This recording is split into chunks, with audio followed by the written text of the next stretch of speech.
হয় নাই। আমরা 22 পরিবারের হাত থেকে মুক্ত পাওয়ার জন্যে ভাই বন্ধুরা, মা বোনেরা, মেয়েরা, বহুদিন পর কাঞ্চনপুর এসেছি।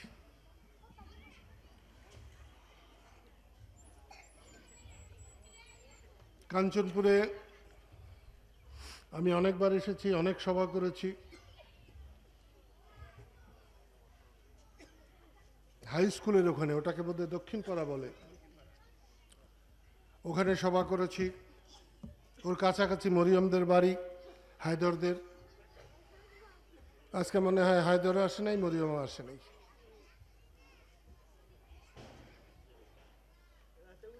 কয়েক বছর পর এই রাস্তা দিয়ে আমি কাঞ্চনপুর এলাম। রাস্তাটা যে এমন, এটা আমার ধারণায় ছিল না। এত উন্নয়ন হচ্ছে, কোটি কোটি টাকা চুরি করে খাচ্ছে, কিন্তু আমার কাঞ্চনপুরের রাস্তা নাই। এটা আমার মাথায় রইল। যারা রাস্তায় বানায় তাদের একটু জিজ্ঞেস করে দেখব কেন কাঞ্চনপুরের রাস্তা এতদিন হয় নাই। আমি কিন্তু মনে করেছিলাম যে আজকে কাঞ্চনপুরের রাস্তা এমন সুন্দর হবে। এখন বাসাল থেকে নলুয়ার রাস্তা খুবই ভালো, বাসাল থেকে ভাতকুড়ার রাস্তা খুবই ভালো, কাঞ্চনপুরের রাস্তা তার চেয়ে তো ভালো হওয়ার কথা, কিন্তু হয় নাই। আমি বলবো, বাচ্চারা যারা বসে আছো তোমরা উঠে পড়ো। যদি বয়সী মানুষ তাদের বসার ইচ্ছা থাকে দয়া করে বসেন, কাজে লাগবে। দাঁড়িয়ে না থেকে অনেকগুলো চেয়ার খালি আছে আমি দেখেছি, আপনারা বসেন। আমি এখানে এসেই প্রথম দেখলাম যে মেয়েদের জন্য কোনো ব্যবস্থা নাই। আমার কাছে খুব বিরক্ত লেগেছে। কোনো জিনিসে, কোনো সভায় একটা মেয়ে যদি আসে এবং সে যদি মনে সেই সভার বক্তব্য ধারণ করে নিয়ে যায়, আমার মনে হয় 10 জন পুরুষ মানুষ ধারণ করে নিয়ে গেলে যে কাজ হবে, আমাদের একজন মেয়ে নিয়ে গেলে তার চেয়ে বেশি কাজ হবে। যদিও দেশের মেয়ে প্রধানমন্ত্রী, মেয়ে স্পিকার, মেয়ে সংসদের উপনেতা, বলতে গেলে বাংলাদেশে এখন মেয়েদের স্বর্ণ যুগ। কিন্তু আমার কাছে কিন্তু মনে হয় এখন মেয়েদের তেমন সম্মান নাই। আর্থিকভাবে মেয়েরা স্বাবলম্বী না। সংসারে আগে যে আনন্দ ছিল, এখন সংসারে মেয়েদের সেই সম্মান বা আনন্দ অতটা নাই। আমি আজকে আসবার সময় বলছিলাম, স্কুলের বাচ্চারা যখন স্কুলের ড্রেস পরে বের হয়, আমার কাছে বাগানের ফুলের মতো মনে হয়। সেইটা বিশেষ করে আবার মেয়েরা যখন বের হয়, আমার কাছে এর চেয়ে সৌন্দর্য আমার চোখে আর নাই। কিন্তু তবু আমরা কিন্তু মেয়েদের সম্মান করতে পারছি না। মেয়েরা নিরাপদ না। ইচ্ছা করলে মেয়েরা রাস্তা দিয়ে রাতে হাঁটতে পারে না, যেখানে খুশি যেতে পারে না। কিন্তু আমি যে বাংলাদেশ চেয়েছিলাম, সে বাংলাদেশে মেয়েদের যেন সবার উপরে সম্মান থাকে, এইটা আশা করে আমি মুক্তিযুদ্ধ করেছিলাম। আজকে সেটা নাই। আমরা যখন যুদ্ধ করেছিলাম তখন দেশে ধনী 22 পরিবার ছিল। সারা পাকিস্তানে 22টা পরিবার ছিল যাদের কাছে পাকিস্তানের অর্ধেক সম্পত্তি ছিল। আমরা চেয়েছিলাম যে আমাদের দেশে ধনী 22 পরিবার হবে না, আমাদের দেশে সবার মর্যাদা থাকবে, আর্থিক ক্ষমতা থাকবে, তারা আনন্দে চলাফেরা করবে। কিন্তু আমাদের সেই আশা পূর্ণ হয় নাই। আমরা 22 পরিবারের হাত থেকে মুক্ত পাওয়ার জন্যে এখন 22,000 পরিবারের হাতে আমরা বন্দী। এবং ওই ধনী পরিবার, এখন পৃথিবীর অর্থনৈতিক অবস্থা এরকম যে পৃথিবীর 5% মানুষের কাছে, সারা পৃথিবীর 90% সম্পত্তি ধনী পরিবারদের হাতে, অর্থ সম্পদ 5% জনের হাতে, সারা পৃথিবীর 90% সম্পত্তি তাদের হাতে। আজকে দেশে বিচার নাই, আচার নাই, ধর্মীয় কোনো মূল্যবোধ নাই, আর্থিক বৈষম্যে আমরা জর্জরিত।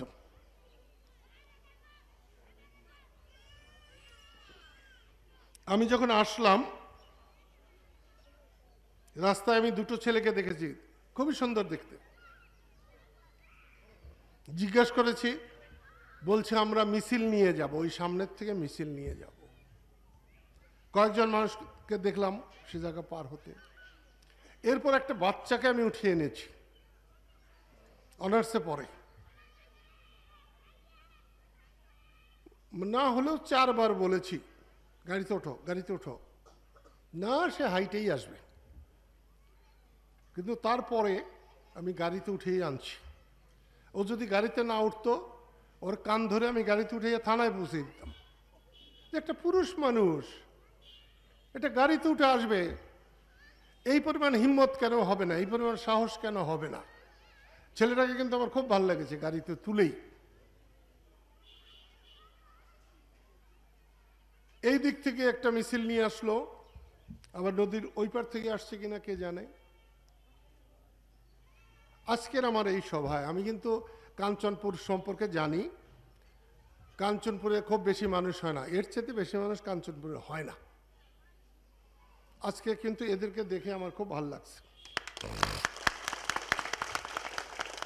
আমাকে আপনাদের কিছু দিতে হবে না, আপনাদের নিজেরা কিছু দেন, নিজেদের সম্মান রক্ষা করেন। আমি আর কতদিন, গত বছর হঠাৎ না বলেই সন্ধ্যাবেলায় আমি ভাবছি যে কালকে ওকে আসতে বলবো, সকালে আমার সঙ্গে কথা বলতে। আমাদের টাঙ্গাইলের সভাপতি অ্যাডভোকেট রফিক চলে গেছে। পরশুদিন আমি যখন ঢাকা থেকে আসি, তখন সকাল 10টায় হৃদরোগ ইনস্টিটিউটে গিয়েছিলাম ইকবালকে দেখতে। গতকালকে তার কবর দিয়ে এলাম। তাই মানুষের কোনো ভরসা নাই। আমার থেকে অর্ধেক বয়স চলে গেল। যতক্ষণ বেঁচে আছি আপনাদের নিয়ে বেঁচে থাকতে চাই, সাধারণ মানুষকে নিয়ে চলতে চাই। এই কাঞ্চনপুরে আমার 3টা বোন, তার কাঞ্চনপুরে কিন্তু আমার এক বোনের বিয়ে হয়েছিল। ওর জামাইয়ের নাম সেলিম। ওরা বোধহয় এখানে খুব একটা বড় হয় নাই, ওরা বড় হয়েছিল তানবীর আহমেদ সিদ্দিকের বাড়ি কোন জায়গা, কালিয়াকুরের বলিয়াদি। ওদের বোধহয় নানার বাড়ি বলিয়াদি, সেখানেই বড় হয়েছে। এখন কানাডায় থাকে, মাঝে মাঝে আসে। আমার বোনও কানাডায় থাকে। এটা আমার বোনের এলাকা। আমার ছোট 3টা বোন আমার সন্তানের মতো। ওরাও যেমন আমাকে ভালোবাসে পিতার মতো, আমিও তেমনি সন্তানের মতো ভালোবাসতাম, এখনো বাসি। আমাদের বাড়িতে 62 সালের পরে আমাদের বাড়িতে আমার ভাই বোনের উপর আর কোনো মৃত্যু আসেনি। আমরা 2 মায়ের 15 সন্তান ছিলাম। এখন 10 জন বেঁচে আছি, 5 জন মারা গেছে সেই 62 সালের আগেই। আল্লাহ কবে নিয়ে যাবে জানি না। নিজের বিবেকের কাছে যাতে অপরাধী না হই, চোর না হই, এটা আমি সকাল থেকে সন্ধ্যা পর্যন্ত ভাবি। রাতে ঘুমিয়ে যাওয়ার সময় যে চুরি করব চিন্তা করি তা না। আমি জানি আল্লাহ যদি কিছু দেয় তাহলে মানুষে না দিলে কিছু যায় আসে না। আমাকে নিয়ে অনেক কথা আছে। যারা আমার স্যান্ডেল টানতো এক সময়, তাদের এখন হাজার হাজার কোটি টাকা হয়েছে, কিন্তু শান্তি নাই। বউয়ে ভাত দেয় না, ছেলে মেয়ে বাড়ি থাকে না। আমার তেমন টাকা পয়সাও নাই, যা দরকার ওটা মোটামুটি আছে। প্রত্যেক দিন আমার বউ বাড়িতে থাকলে ভাত বেড়ে খাওয়ায়। আমার ছোট একটা মেয়ে আছে, আমি তাকে খুব ভালোবাসি। সেটা অনেক সময় আমাকে খাওয়ায়। সে যখন বাড়ে, আমার বউ বাড়লে মনে হয় কোনোটা বেশি দিল, কোনোটা কম দিল, কিন্তু আমার ছোট মেয়েটা যখন আমাকে ভাত দেয়, তরকারি দেয়, ডাল দেয়, অসাধারণ মনে হয় আমার মাই আমাকে দিচ্ছে। বাইরে যেভাবেই থাকে না কেন, আল্লাহ সংসারে বাড়িতে সুখে রাখছে। আমার বউ ক্লাবেও যায় না, কোনোখানে নাচতেও যায় না, কোনোখানে গাইতেও যায় না।